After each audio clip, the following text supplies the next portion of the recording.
Welcome to One Conversations, where we look at some of the latest articles in the One magazine. Today, we're looking at an article that was in the August-September 2020 edition of One magazine. And I have here with us Dr. Brad Ransom. Welcome, Dr. Ransom, to One Conversation. Thank you. It's good to be here. Now, folks may say, why is Dr. Ransom talking about the 10 hats of a pastor? Didn't Dr. Gary McIntosh write that article? And he did, but North American Ministries submitted it because you thought this would be a good article for our pastors and really all of our folks in our churches to read and to be aware of and use. Tell us a bit about why this is a helpful article for our people. Yeah. Well, I attended a conference back in March, early March of this year, back my last trip before the shutdown because of the pandemic. And I heard Dr. McIntosh present a paper based on research that he's been doing that's going to be in a new book that'll be released in 2021 called The 10 Hats of a Pastor. And as he presented this new research, I just found it very interesting, and I thought it would be very helpful for our pastors to think about this, because there are a lot of different hats that pastors wear. And Dr. McIntosh will even agree with this. He has said it himself that 10 is not a definitive number, but it's just representative of a lot of the different hats that pastors do wear. And he began breaking it down and looking at it in two categories of growing churches and then plateaued or declining churches. And so just kind of comparing the two of how much time a pastor is involved in wearing each hat and how it correlates to being in a growing or a plateaued or declining church. So I just thought it was really interesting research that I thought might be helpful for our pastors to see. And so we encourage you could go online to One Magazine, or you could take the print copy, and we encourage you to read it, look at the various hats. It's interesting, if there's a chart that he has on page 37 of the magazine.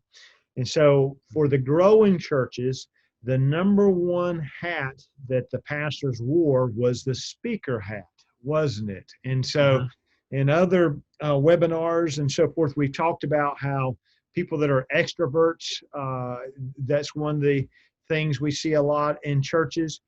But the speaker was the key thing where pastors were putting their focus on. Tell us a little bit about that speaker hat.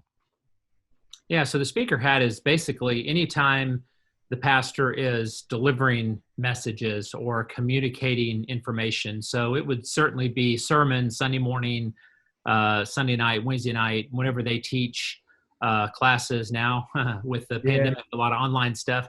But anytime that they are casting vision, they're sharing information, they're preaching the word, all of that is a part of the speaker hat.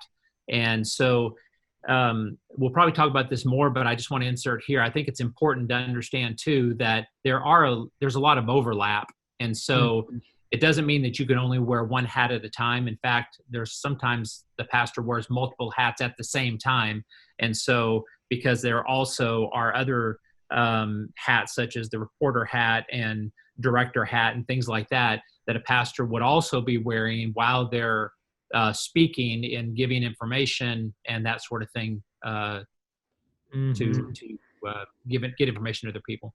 And we did receive some questions about the article, because the growing churches, it ends up being like 73 hours versus 48 for declining churches. Right.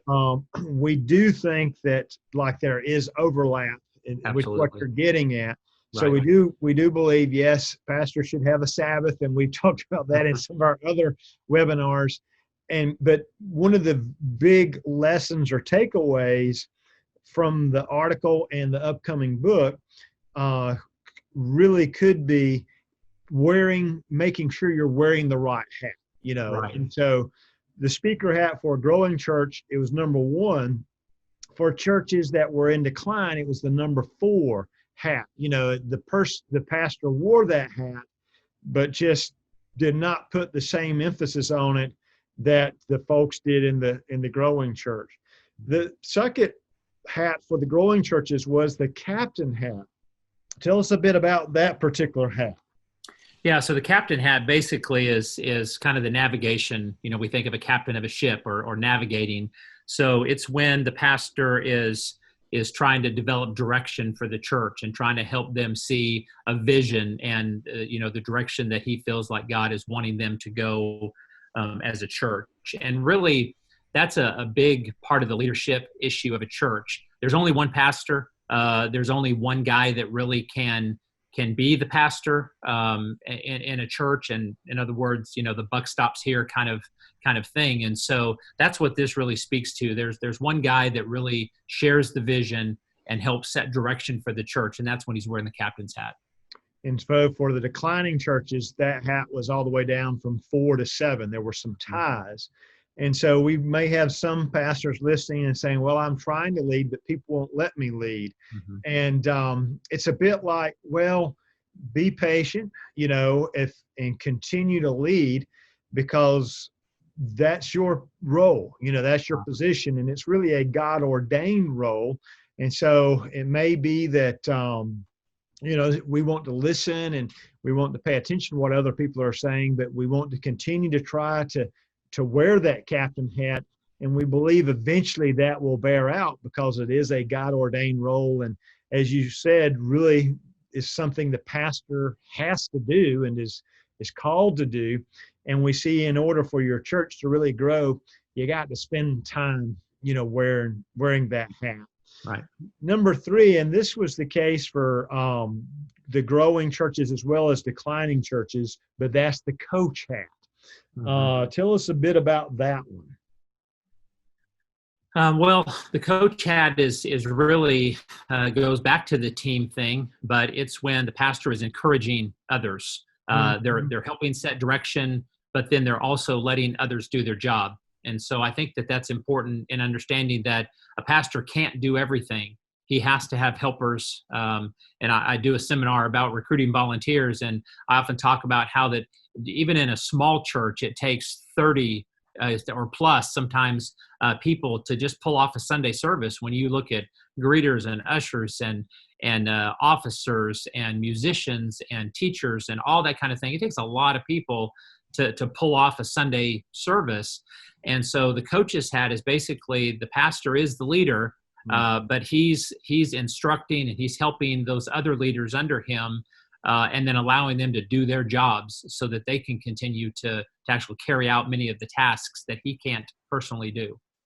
And if there would be any difference, it's in who it is maybe someone's coaching. And so, you are a pastor and you're trying to get going, it's not, coaching is not equal. In other words, you've got to think about what it is you need and be investing your time in people that you're getting return out of, giving to people that are going to in turn go and give to others, or disciple people that are then going to go forth and disciple others.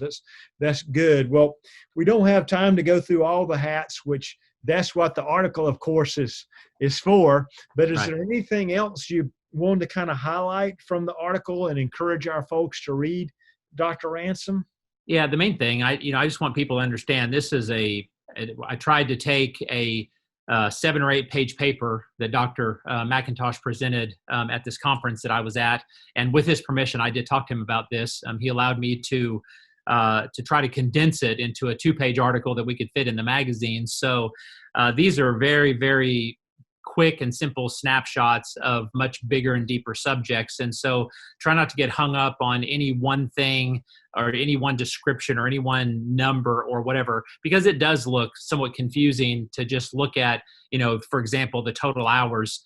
It doesn't mean to be a church of a growing church, you have to work 73 hours a week, because there is a lot of overlap. And it doesn't mean that declining churches are led by guys that aren't willing to work. That's not what the article's saying. That's certainly not what we intended to communicate in publishing this.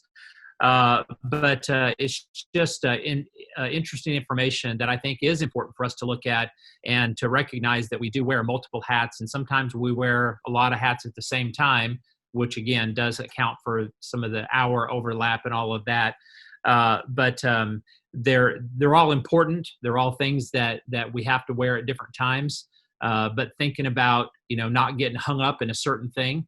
I know as a pastor myself, in years past, there were times where we weren't enough hours in the week because I had several people in the hospital or I had to travel something. And so we just have to be cognizant of those types of things that, the number one trait of a growing church is the speaker. And so making sure that we do allow ourselves time to prepare powerful, that's up to the Holy Spirit, I guess, but sermons that are well planned and thought out and that we're well prepared, because that's what we're portraying from the pulpit. That's what people see us as. They don't see us in our office with the door closed. They see us in the pulpit and leading. And so we need to make sure that we put the time into those things that really does kind of help us move forward in helping our church grow as a pastor, as a leader. So, oh, that's good. And so what you're saying is really, he's saying there's different hats that we wear. Kind of look at those, think about them, think about how important they are. And it sounds like he's saying, think about how you're spending your time, spend your time wisely. And it is important to note, you could work 14, 16-hour days, but like you say, if you're not preparing good messages, you've not studied, then if you've done the wrong things, it's for naught. And so I used to think to myself, yes, this has happened, but Sunday's coming, Right. and it's interesting how many crises happen on a Saturday or Saturday night, but you knew all week Sunday was coming, and really people don't know, well, this person has just died, or these folks, you've learned about an affair. So you have to prepare, and you want to put the icing on the cake on Saturday, but if you were to be in a situation, you're ready to roll with your message on Sunday and just making sure you're doing the right things. Well, a good job on the article, Dr. Ransom. And we encourage folks to get Dr. McIntosh's book that we believe will come out soon here and in March, I think. And Right. so grab that up, and we appreciate the good work he's doing. Thank you, my friend, for joining us today on One Conversations. Thank you. It's good to be with you.